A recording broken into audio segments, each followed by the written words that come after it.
Shalom, shalom, shalom to everyone watching. This is Rabbi Moshe Otero with the Ways of Israel. First of all, we say in the morning, Modeh ani lefanecha, which is the first thing that comes out of our mouth. You'll find this as we continue the study of To Be a Jew on page 174. But I want to say also, thank God, we have had an incredible change, an incredible miracle take place in the United States of America.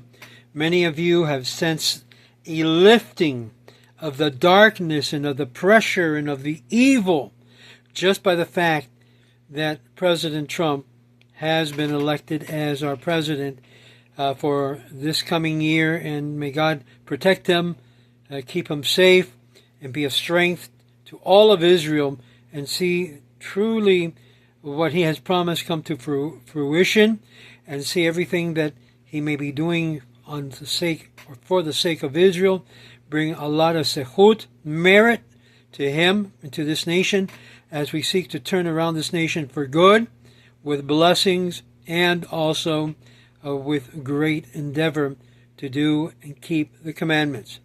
Well, we're going to take a look at this morning selected morning prayers. When rising in the morning, it's also appropriate to begin the day with prayers of thanks. Immediately after washing one's hand, one says, Modeh ani lefanecha, melechai v'chayam, shechechatar bi nishmati behemla rabba emunatecha. In other words, you can say this also in English, I thank you, O King, who lives for always, and who as I have awakened, has mercy and returned my soul to me. We can ever trust in thee. We can always trust in the Lord. And we continue saying, cause the words of the Torah to be sweet in my mouth. This is very important, because many of us, the words of the Torah is not sweet in our mouth. It becomes, as it were, an instrument of bitterness. But we ask Hashem to make the words of Torah sweet in our mouth, Lord our God, in the mouth of thy people, the house of Israel, so that we and our offspring and the offspring of thy people, the house of Israel, may all know thy name and study thy Torah. Blessed art thou, who teaches the Torah to his people Israel.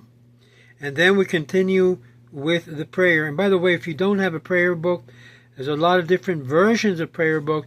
Definitely that becomes an instrument of our daily service to God.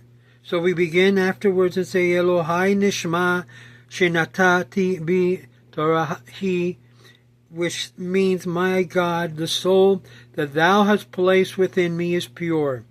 Thou created it, thou fashioned it, thou breathed it into me, thou preservest it within me, and will one day take it from me, and restore it to me in the hereafter. As long as my soul is within me, I give thanks before thee, Lord my God, God of my fathers, Master of the creation, Lord of all souls. Blessed art thou, Lord, who restores the souls of the dead. Literally, this is our God. May it be thy will. Vayehi razon milfanecha is the next prayer. May it be thy will, O Lord, our God, God of our fathers, that we become accustomed to walk in the way of thy Torah, to cling to thy precepts, that lead us not into sin or transgression or iniquity or into temptation or disgrace. Let not the impulse to evil rule over us. Keep us far from evil men and worthless companions, and help us. Cling to the will to do good and to do good deeds, and bend our will to thine. Give us this day and every day grace, favor, and mercy in thy sight and in the sight of all men, and bestow upon us thy loving kindness. Blessed art thou, Lord, who bestows loving kindness upon his people Israel. Gomel chasadim tovim le'amo Israel. And this you'll find on page 176 in the book To Be a Jew. It's very important that you have a siddur that you can pray with.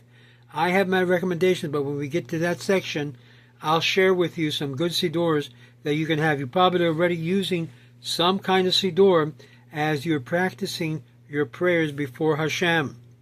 Now it continues, lifacha. It is our duty to thank thee and to praise and to extol thee, to bless and sanctify and render praise and thanksgiving to thy name. We are fortunate. How goodly is our portion, how pleasant is our lot, how beautiful our heritage.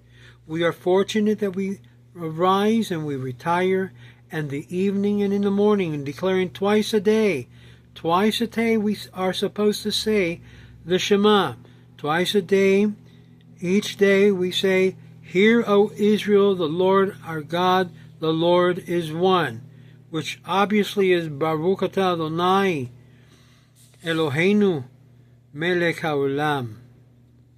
And we say, Gomel hasadim tovim le'amo Yisrael, as we said in the previous prayer, but in this prayer we say, Shema Yisrael, Adonai Eloheinu, Adonai Echad.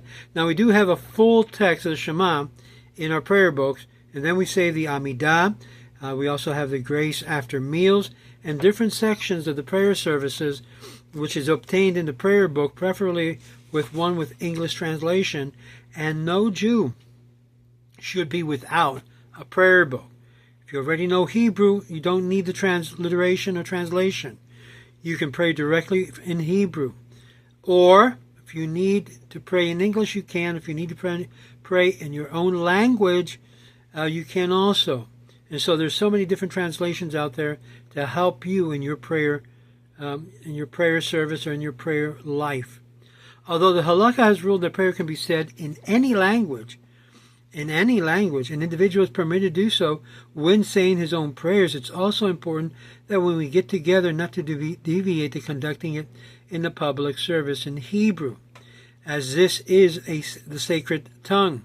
The reasons are many. The religious community should not descend to the level of the most unlearned member by adopting the lowest common denominator as its standard.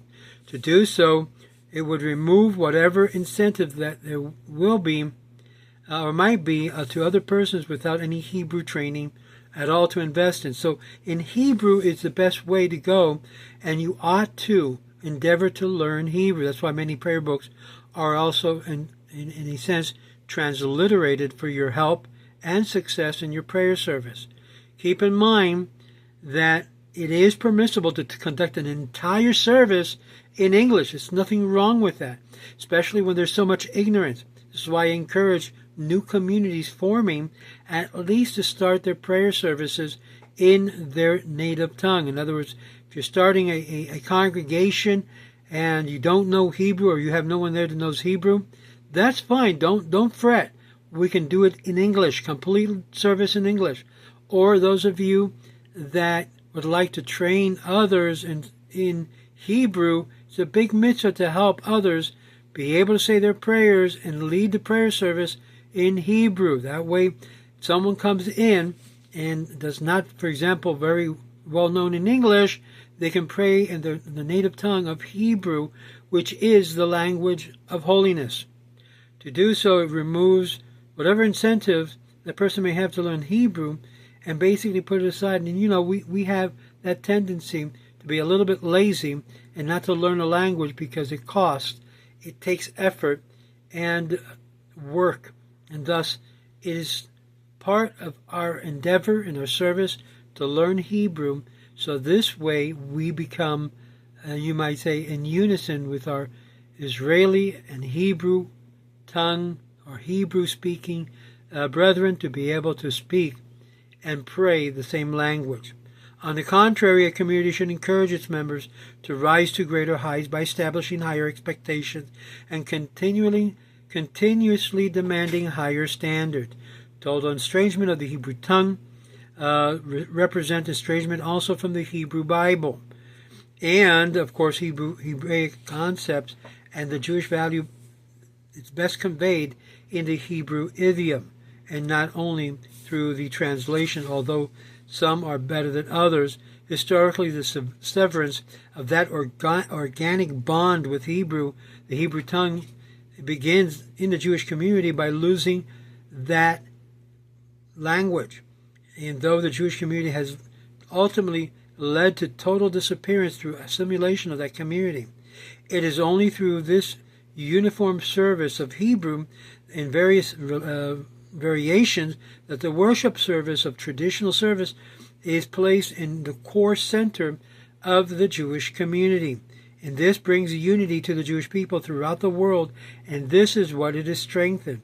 Not only does this ties the simplest Jew to the closer Holy Land, but with Hebrew, as it is spoken today as a tongue of the Jews, it enables Jews to feel at home in the synagogue, anywhere in the world, and where one is unable to otherwise communicate with his co-religionists because they speak other languages. Hebrew brings people together, Jews together. If all Jews were to conduct their worship service in their respective vernacular, an American or British Jew who was trained to participate in an English service would be completely lost. In France, South America, Germany, Russia, Poland, Denmark, Greece, Italy, and we would find synagogues whose services were conducted respectively in France, and Spanish, and German, and Russian, and Polish, and Danish, and Greek, and Italian. But there's nothing wrong with it. It is at a particular level. But the estrangement from the synagogues of fellow Jews about the world would be a little bit hard and a damaging blow to that sense of Jewish unity. So how can one pray if one doesn't understand the meaning of its words? Isn't it hypocritical to utter senseless words? In other words, your prayer, and you don't know what you're praying? Doesn't even the Talmud teach us that he who prays should concentrate on what his lips are saying? To an individual asking these questions, the answer are many. By all means, say the prayer in the language you best understand, and God understands every language. But don't demand the standard on the entire community to be watered down to your level. Demand of yourself the effort needed to rise higher in knowledge. Better still, obtain a siddur with a translation on one side as you say Hebrew prayers, and glance at the study of the translation, and thus slowly learning to understand the meaning of the prayers. In the course of time, the Hebrew words themselves will become more intelligible. If you find that even beyond this is beyond your capacities, understand that prayer is not only words, it's also a mood, a feeling. It's a spirit that also counts. It's also a person who recites prayer he does not fully understand, but his heart is humble enough before the Lord, and his thought is directed to his Father in heaven, that it can be said that his Father in heaven does not understand his intent or deem his heartfelt thoughts less worthy of consideration. I will pray only when I am moved to pray, will say some in their arguments. And I've heard this said many times. I've got to be emotionally motivated. Suffice it to recall the proverbial story of the soldier in the foxhole who, when he wanted to pray, he did not know what to say or how to say it. To pray with true sincerity, to reach spiritual heights as a result of true prayer is not easy, and it requires training and practice. It is an art in itself, and while it's true that not every time an observant Jew fulfills his prayer obligation, it does, as he reaches this noblest height, the likelihood of such experiences and occasions on which he will experience such heights are always greater for him than those of one who waits to be inspired. In other words, people are waiting to getting hit by the spiritual lightning. No, get yourself into the practical mode of every morning saying your prayers, every afternoon saying your prayers, every evening saying your prayers. Who is more likely to write the master novel except the masterpiece in the music of the inspiring work? It is the one who has had no training in writing or in music, or who portrays and waits to be inspired, or writes to compose, and one who has worked hard at it and trained himself well, and who continuously writes and composes, even if he often does so with mediocrity as a result. You start improving in your prayer and in your fluidity of the words and understanding of these words. A word about prayer. The Hebrew prayer book, called the Siddur, which means order, is more than just a prayer book or a book of prayers. Properly studied and understood, it becomes a vast repository of all of the principles of the Jewish faith, a record of both the great victories and the great defeats of Israel has known throughout its long history, a testimony of the aspiration and hopes of the Jewish people throughout times. It's a witness. It's a witness. It's a witness, in fact, of one's faith of the Jewish people throughout time, of its ethical and moral heights to which the Jewry has aspired and attained. It's also well known that it's a reminder of laughter and gaiety, of celebration and rejoicing, as well as sorrow and grief, of mourning and bemourning that takes place in the life of the individual as a life of the entire people. It provides insight into the daily Jewish living as well as to every aspect and occasion of Jewish life, Jewish living as well into all special occasions and festivals in the Jewish calendar. It contains biblical passages that date as far back as 3,300 years, prayers composed by the sages as long back as 2,500 years. While most prayers are hallowed by their biblical and Talmudic origins, they are also found in passages and prayers and selections that obviously comes all the way to the present and has been written since. Not only are the Middle Ages well represented, but newer editions even contain authorized selections by the chief rabbinate of Israel.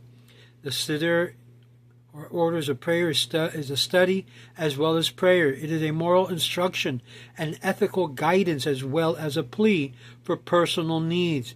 It emphasizes man's duty as well as his rights. It also is a record par excellence of Israel's relationship with God. Now, let's talk about some headgear, wearing some headgear. It is the custom, and notice what we're saying here. It's a minhag.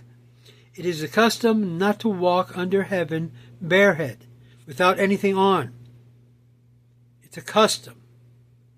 It's very important to distinguish customs from actual law. In the Orach Chaim, we read, chapter 2, verse 6, though it's never legislated by the sages, since it's the custom of not going about bareheaded at any times, at home, in the synagogue, outdoors, and it extends several thousand years in time.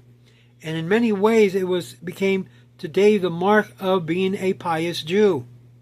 This little thing called a yarmulke, or Yirat Shamayim, a Yirat Kippur, a fear to remember that we are not the main one. There is one above us. There is one who is the boss, and that's God. To wear a head covering was the ancient Roman stigma for a servant. Free men went bareheaded. The Jew adopted this practice in the house of God and in prayer, or whenever God's name was mentioned. Sometimes you'll see people without the kippah, but when they're about to say a blessing, they put a covering on their head, which is the minimal respect to whom is your Creator, your God. To emphasize that they were servants of the Lord. Gradually this practice was extended to wearing a head covering, also under skies, and in times of persecution, many times we would wear a head cap or a cap like a baseball cap. So you'll see many times when there is threat in the community, you'll see Jews many times wear a baseball cap or a hat of some sort. It is here that we learn the emphasis to cover your head so that the reverence of heaven be upon you. And here gradually this practice extends the idea of head covering. You'll find that in Shabbat 156b. It is our own day, especially when living and working in a non-Jewish environment, where this mark of respect in public buildings or Christian institutions consists of removing one's head covering. The liberties taken with this custom can be justified. However, nevertheless, wearing the head covering, at least in the Jewish home or worship, or any consecrated area, such as a cemetery, the synagogue, is his prayer or recite blessings, is a requirement that should strictly be adhered to, for it remained the distinctive Jewish way to show reverence for the Lord. The head covering that is usually worn, especially indoors, is a skull cap known in Yiddish, yarmulke, or in Hebrew, a kippah, a covering. No religious significance is attached to this particular head covering. It's lightweight, convenient, and is the basis for widespread use.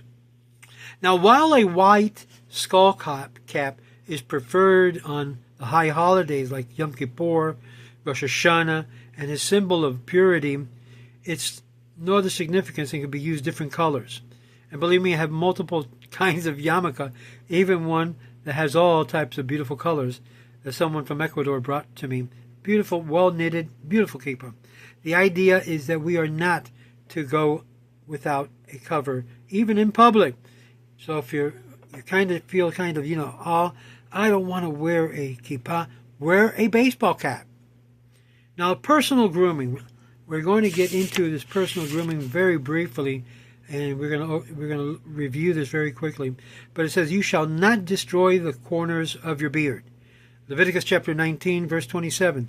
The halacha reversed the verse in Leviticus chapter 21, verse 5. Clearly understood the prohibition as one is prohibited to destroy the roots of the skin or the blade with a knife to shave the beard off of one's face. In other words, in ancient time, they would actually get a blade and they would burn the corners and completely destroy the hair follicles from being able to regrow there. So technically, there's 5 corners which are forbidden to use a blade, yes, a shaving blade, in those areas. And normally someone would say it's here, here, here, and obviously up here, which is dealing with the head covering. It was a practice of the pagan priests to destroy, shave their beards, and therefore did the Torah prohibit it. I'm sorry, and I said 1, 2, 3, 4, and 5. The top, not included. But nevertheless, we also keep hair on the top of our head if it allows to be remain in growth, as it were. It's also past and past centuries, as we read in Hilchot Avodat Hashem, that one is culpable for it unless it is done with a razor. Therefore, if one cuts the beard of his faith with a scissor, he is not liable. This is why we have electric razors, because it's like scissors cutting off there, or even cream. Now, a lot of you ladies that uses the Nair product to remove hair follicles in certain areas, that can also be used to remove the facial hair and not go against the prohibition. Hilchot Avodat Hashem. Now, many people who are in the Hasidic world, usually even trimming the beard is not permitted. They allow the beard to grow out. They go into more of the mystical side of Kabbalah because it says that the glory of God is on the beard, and therefore, cutting it down, so forth. So if you are involving yourself with Chabad, Satmar, or any Hasidic group, you should know coming in that basically these groups or movements are 100% against trimming the beard. Okay, trimming or keeping one's beard low. It can be removed, but like I mentioned to you before, in other ways. It's only since the past century that became the use of these razors to remove the facial hair because of the technology, and observant Jews began to appear clean-shaven, as clippers operate on the principle of scissors, not as a razor. The first part of the Torah also says the sentence, "And you shall not round the corners of your hair." This is why this part here should always have hair, should not be bald, should not be rounded out. Some say this has to do with the payas. Payas is actually this right here, what you call the sideburns. So there should always be sideburns on your head. Because of this, it's not permissible to totally remove the sideburns. Halakhically, while the halakhic ruling permits the use of scissor to clip or trim the sideburn, the custom of refusing to take advantage of such ruling prevailed among the Hasidic Jews, and thus they do not touch the sideburns at all. They let it grow into like curls. Okay? This is prevalent among some segments of Hasidic communities. Chabad does not do that. They just let the sideburns grow. There are others who let their sideburns grow and put like a little curly cue behind the ear.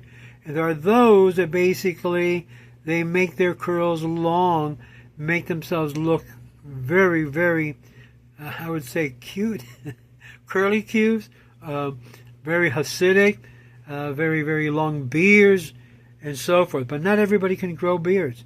Not everyone can grow these payuses, which means the corners of your head, as it were. And here we complete this section of signs of the covenant, love and reverence. So everything that we're involved in doing is to bring reverence to God, our way of expressing our love to God in these different aspects. If you have any questions, feel free to reach out to me, Rabbi Otero at yahoo.com. Be more than happy to answer your question. In our next video, we're going to go to the synagogue. We're going to take a look at the synagogue where Jews gather.